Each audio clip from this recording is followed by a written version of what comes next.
Thank you, Mr. Chairman. Mr. Secretary, thank you very much for your presence today. I may be following up on what Senator Bozeman was talking about. I want to explore the issue of the use of community mental health providers within the VA. And my understanding is under the Choice Act, the VA is required to provide services to those who can't receive the service they need within 30 days or who live more than 40 miles from a VA facility. And the facility, I guess, has now been redefined. Yes. So one of the only places in Kansas that you can access mental health services in rural parts of our state, but generally across our state, are what we call community mental health centers.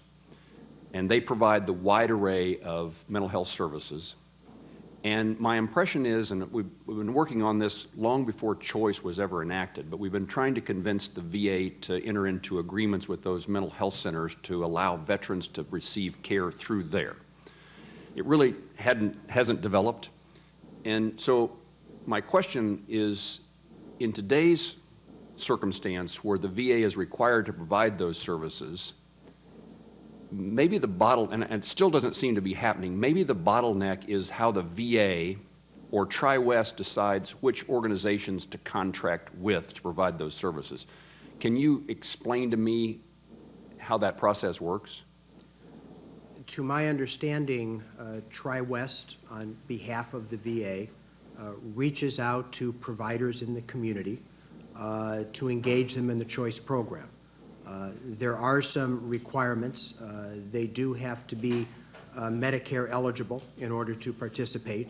They do have to provide a copy of their records within 30 days of the provision of services. We can reimburse them at rates up to Medicare.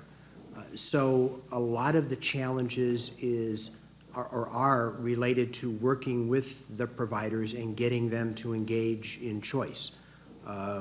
We have been working with Tri-West to improve those engagements. We have been working to try to make it easier through some recent legislation, which would actually let us work within the 30-day interval and avoid 60-day reauthorizations to make this process easier to implement.